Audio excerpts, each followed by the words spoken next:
दोस्तों 14 वर्ष का वनवास तो लक्ष्मण ने भी किया था, परंतु पूजनीय व प्रसिद्ध केवल राम ही हुए। आइए इसे कुछ तत्वों के आधार पर समझाने की प्रयास करते हैं। लोक मान्यता के अनुसार संसार के उत्पत्ति कर्ता ब्रह्मा जी, पालन करता विष्णु जी तथा संहार करता शिव जी। तो ऐसा माना जाता है कि श्री राम विष्णु के अवतार है। नारद जी के श्राप के कारण विष्णु जी श्री राम अवतार में लीला करने आए थे, तो विष्णु जी अवतार होने के कारण श्री राम जी लक्ष्मण से ज्यादा पूजनीय है। तुलसीदास जी द्वारा रचित रामचरितमानस के अनुसार श्री राम जी शांत स्वभाव के हैं, किंतु लक्ष्मण थोड़ा उग्र स्वभाव के हैं। ये प्रसंग शिव धनुष तोड़ने के बाद परशुराम जी से हुए वाद विवाद में मिलता है। यहाँ पर श्री राम जी शांत और धैर्य के साथ परशुराम जी के गुस्से को शांत करते हैं, जबकि लक्ष्मण हमेशा लड़ने की बात करते हैं। हिंदू कुल में सदियों से यह परंपरा रही है कि बड़ा बेटा परिवार की ज्यादा जिम्मेदारी संभालनी होती है। रामायण में भी राज तिलक श्री राम जी को होना था, मगर ऐसा नहीं हुआ। उन्हें वनवास की सजा मिली। उन्होंने अपने पिताजी के आज्ञा का स्वीकार किया, जिस कारण से वो मर्यादा पुरुषोत्तम के नाम से जाने जाते हैं। श्री राम जी अपने राज्य में सभी को सुखी देखना चाहते थे, जिस कारण से वो रात भर भेष बदलकर अपने राज्य में घूमा करते थे और जानने की कोशिश करते थे कोई दुखी तो नहीं है। इसलिए उनके राज्य में राम राज्य भी कहा जाता है और इसलिए राम जी पूजनीय हुए। आइए अब कुछ शास्त्रों को तथ्य के आधार पर जानते हैं कि क्या वास्तव में श्री राम जी पूजनीय है या नहीं। श्रीमद् देवी भागवत पुराण का तीसरा संगद 123 पृष्ठ में यह प्रमाण मिलता है कि दुर्गा में दुर्गा जी ब्रह्मा जी, विष्णु जी और शिव जी की माता है, अर्थात ब्रह्मा विष्णु और शिव जी नासवान है। इसी श्रीमद् देवी भागवत पुराण में एक प्रकरण है जिसमें दुर्गा जी हिमालय राजा को ज्ञान देती है, जिसमें वो कहते हैं कि मेरी पूजा को छोड़ दो और आप उस काल ब्रह्मा जी की पूजा करो तथा ओम मंत्र का जाप करो।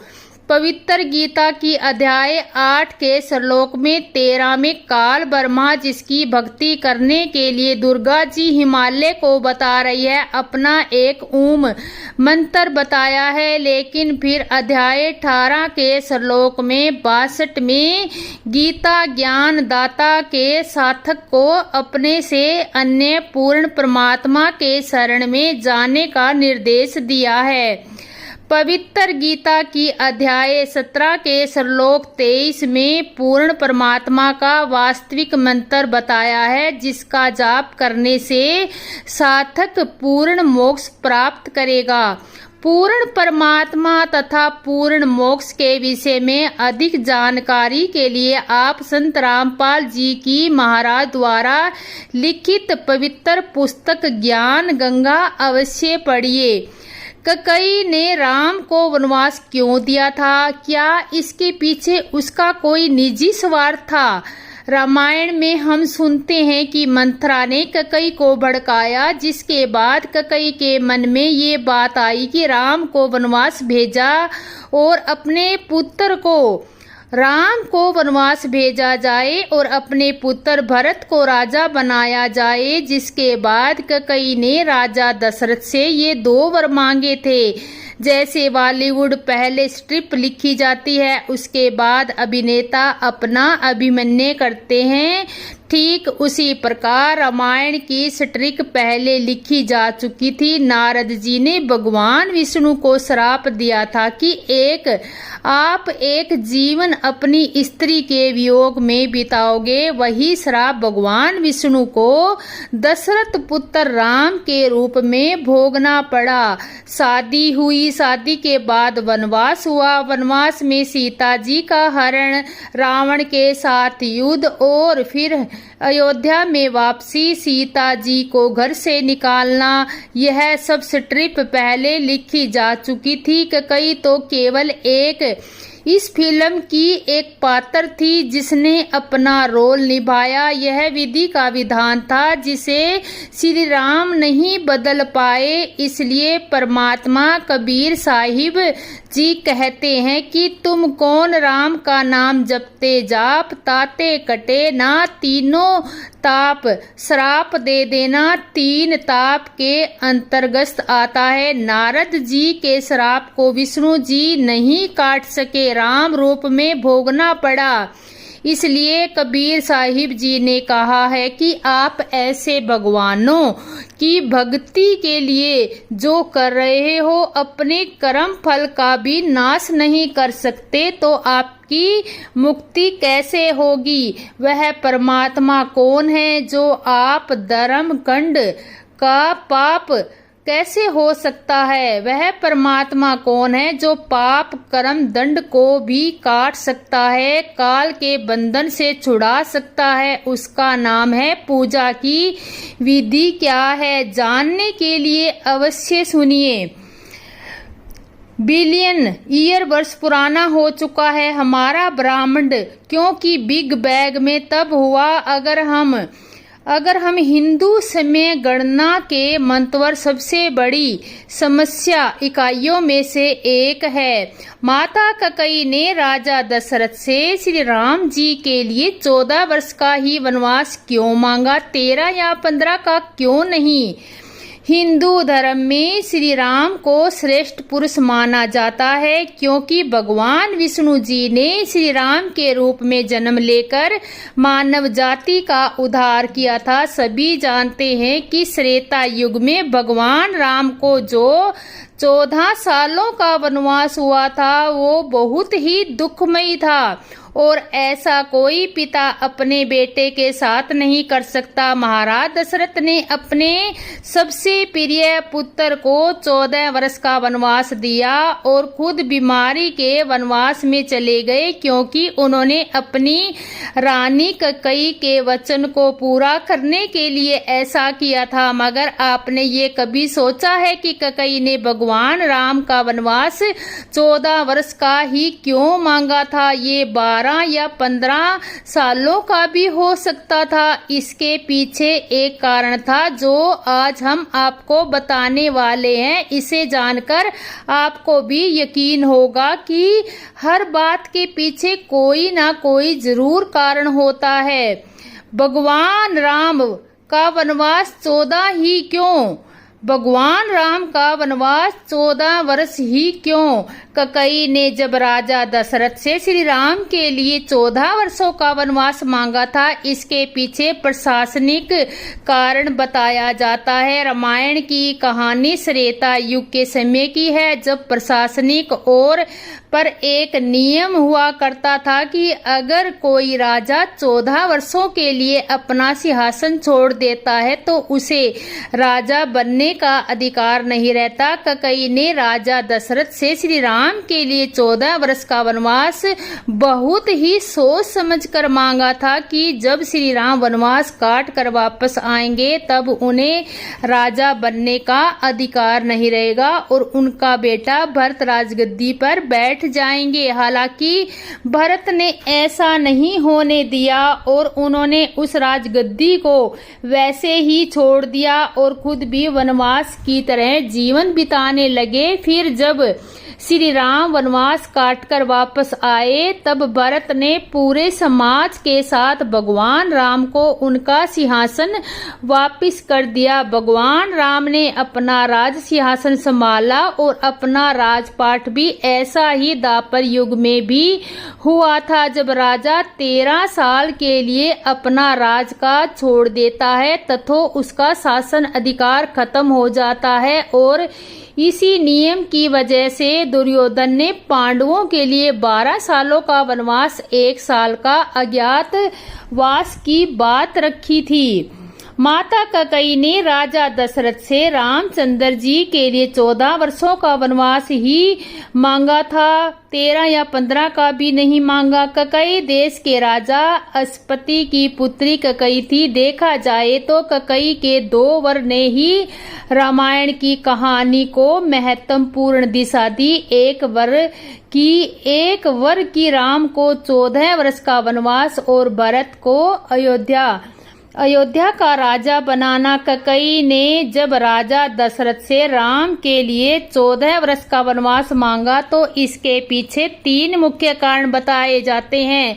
पहला कारण ये एक प्रशासनिक कारण था कि कहानी त्रेता युग के समय की है। उस समय यह नियम था कि अगर कोई राजा 14 वर्ष के लिए अपना सिंहासन छोड़ देता है तो वह राजा बनने का अधिकार खो देता है। यह नियम वाल्मीकि रामायण के अयोध्या कांड में लिखित है।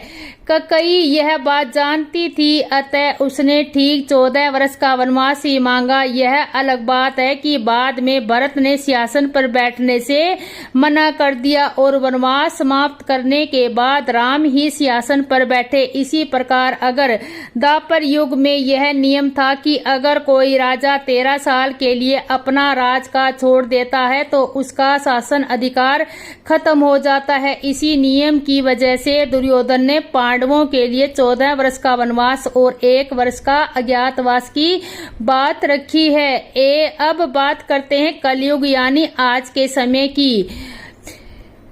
इसका अर्थ है कि दंडवत वन में 14 वर्ष तक पेड़ की छाल, जानवरों की खाल पहनने और बालों को जटाजूट बनाकर जीवन जीते हुए राम अपना पूरा जीवन तपस्वियों जैसा ही जीने लगेगा। कैकेयी और मंथरा ने यही सोच विचार कर राम के लिए 14 वर्ष का वनवास मांगा, क्योंकि इससे भरत का सिंहासन सदा के लिए सुरक्षित हो जाएगा। तीसरा कारण, राम को अयोध्या का राजा बनाने का निर्णय राजा दशरथ की मुनि वरिष्ठ के विचार विमर्श से लिया था। ऐसा कहा जाता है कि यह बात कैकेयी को 14 दिन बाद पता चली थी। कैकेयी दशरथ की प्रिय पत्नी थी, लेकिन उन्हें यह बात मंथरा से मालूम चली। इसी बात का बदला लेने के लिए कैकेयी ने उन 14 दिन के लिए हर दिन हर वर्ष मानकर 14 साल का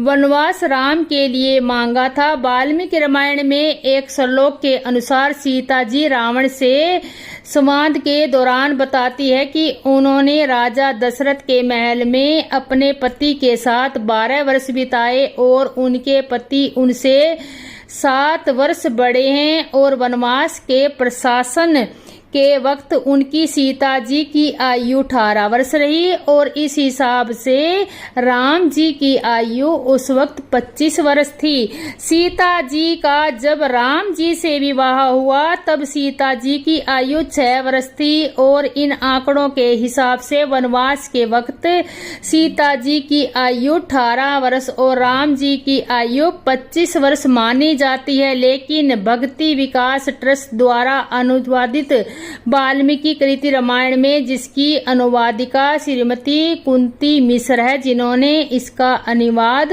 संस्करण बताया है कि श्री राम को 14 वर्ष का वनवास हुआ था। इस वनवास काल में श्री राम ने कई ऋषि मुनियों से शिक्षा और विद्या ग्रहण की थी, तपस्या की और भारत के आदिवासी वनवासी और तमाम तरह के भारतीय समाज की संगठित कर उन्हें धर्म के मार्ग पर चलाया। संपूर्ण भारत को उन्होंने एक ही विचारधारा के सूत्र में बांधा, लेकिन इस दौरान उनके साथ कुछ ऐसा भी घटा जिसने उनके जीवन को बदल कर रख दिया। रामायण में उल्लेखित और अनेक अनुसंधानकर्ताओं के अनुसार जब भगवान राम को वनवास हुआ तब उन्होंने अपनी यात्रा अयोध्या से प्रारंभ करते हुए रामेश्वर और उसके बाद श्रीलंका में समाप्त की। इस दौरान उनके साथ जहां भी जो घटा उनसे 200 से अधिक घटना स्थल की पहचान की गई है। जाने माने इतिहासकार और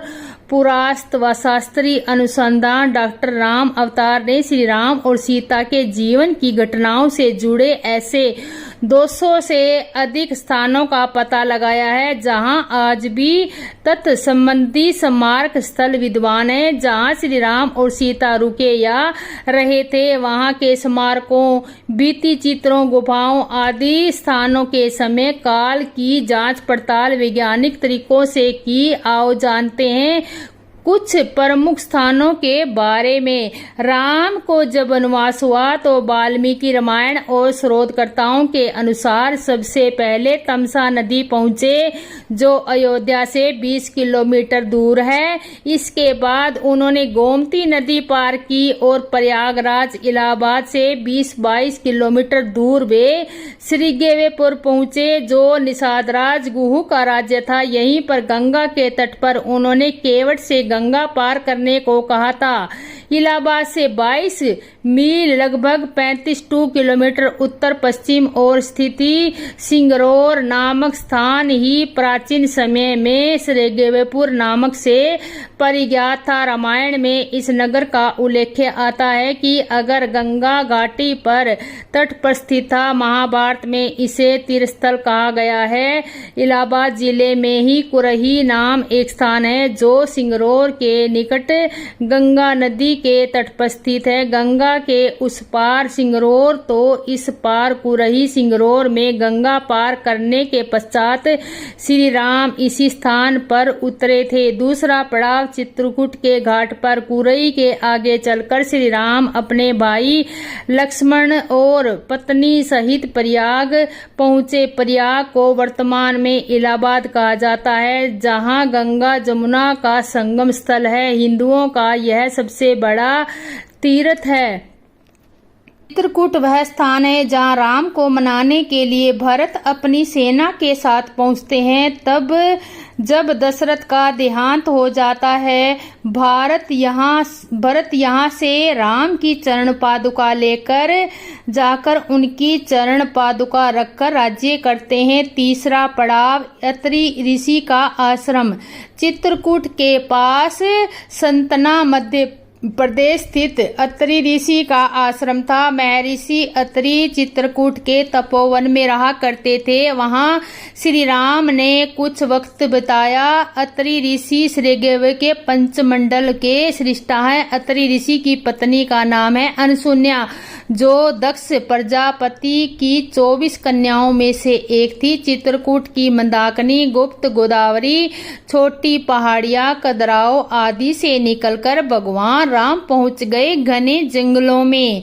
चौथा पड़ाव दंड कार्य। अत्रि ऋषि के आश्रम में कुछ दिन रुकने के बाद श्री राम ने मध्य प्रदेश और छत्तीसगढ़ के घने जंगलों को अपना आश्रम स्थल बनाया। यह जंगल क्षेत्र का दंड कार्य अत्रि आश्रम से दंड कार्य प्रारंभ हो जाता है। छत्तीसगढ़ में कुछ हिस्सों पर राम के नाना और कुछ पर बाणासुर का राज्य था। यहाँ के नदियों, पहाड़ों, सरोवरों और गुफाओं में राम के रहने के सबूतों की भरमार है। यहीं पर राम ने अपना वनवास काटा था। दंड राक्षस के कारण इसका नाम दंडकार्य पड़ा। यह क्षेत्र आजकल देतेवाड़ा के नाम से जाना जाता है। यहाँ वर्तमान में गोंड जाति निवास करती थी। गोंड तथा समूचा दंडकार्य अब नक्सलवाद की चपेट में है। इसी दंडकार्य का हिस्सा है मध्य प्रदेश का एक शहर भद्राचलम। गोदावरी नदी के तट पर बसा यह शहर सीता रामचंद्र मंदिर के